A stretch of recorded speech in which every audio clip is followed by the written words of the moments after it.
गिरिराज गोवर्धन की भक्त अनायशा की मुख्यमंत्री से कुछ यूं मुलाकात हुई। मुख्यमंत्री भजनलाल शर्मा कविता सुनकर भावुक हो गए। जयपुर के एमजीडी स्कूल की बालिका माता पिता के साथ गिरिराज जी के दर्शन करने आई थी और इस दौरान बालिका ने मुख्यमंत्री को कविता सुनने का आग्रह किया। मुख्यमंत्री समेत मंदिर में मौजूद हर व्यक्ति वीर रस की कविता से गदगद नजर आया। मुख्यमंत्री ने बालिका की तारीफ कर उसका सम्मान किया। इस बालिका की कविता के रचयिता हैं प्रसिद्ध अभिनेता आशुतोष राणा। आशुतोष राणा ने भी बालिका को कहा था कि मुझसे भी अच्छा बोलती हो मेरी कविता को।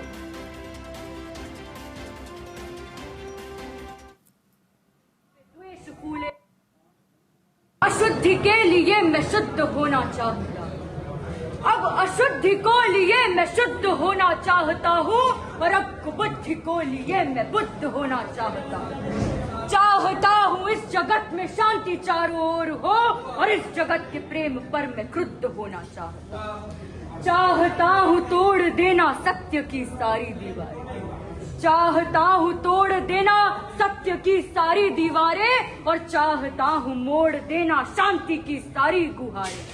चाहता हूँ इस धरा पे द्वेष फूले और फले और चाहता हूँ इस जगत के हर हृदय में छल पले। मैं नहीं रावण के तुम माँ और मुझको मार दो, मैं नहीं रावण के तुम माँ और मुझको मार दो और मैं नहीं वो कंस जिसकी बाह तुम उखाड़ दो। मैं जगत का हूँ अधिष्ठा, मुझे पहचान लो और हर हृदय में मैं बसा हूँ, बात तुम ये जान लो। सुनो कलयुग, चाहते हो कृष्ण से उत्तर सभी, तुम बहुत बोले मैं चुपचाप सुनता रहा, कि तुम बहुत बोले मैं चुपचाप सुनता रहा और तेरे हृदय की वेदना में मन ही। और चलिए ज्यादा जानकारी के लिए हमारे एसोसिएट एडिटर ऐश्वर्य प्रधान हमारे साथ जुड़ गए हैं। ऐश्वर्य जी, अनायशा ने जो कविता कही मुख्यमंत्री एकटक उसे सुनते नजर आए और आप और हम जिसने भी इस कविता को अनायशा के मुंह से सुना हर कोई सुनता रह गया। देखिए, ये पूरी कविता हम चाहेंगे दर्शक सुने। पूरी कविता सुनना बेहद आवश्यक है।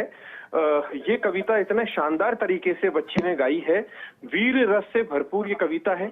बच्ची जो है ये एमजीडी स्कूल जयपुर की बच्ची है। ये गिरिराज गोवर्धन दर्शन के लिए अपने माता पिता के पास आई थी और अपने माता पिता के साथ आई थी और अपने माता पिता के साथ जब इस बालिका ने दर्शन किए, दर्शन के बाद ये मुख्यमंत्री से मिलना चाहती थी, लेकिन भगवान श्रीनाथ की मर्जी ऐसी हुई कि जहां मुख्यमंत्री सभी लोगों के साथ जो साधु संतों को भोजन करा रहे थे वहां इस बिटिया ने जब आग्रह किया तो उसके बाद मुख्यमंत्री ने कविता को तल्लीनता से सुना और बच्ची का भाव देखकर मुख्यमंत्री ने उसका सम्मान किया।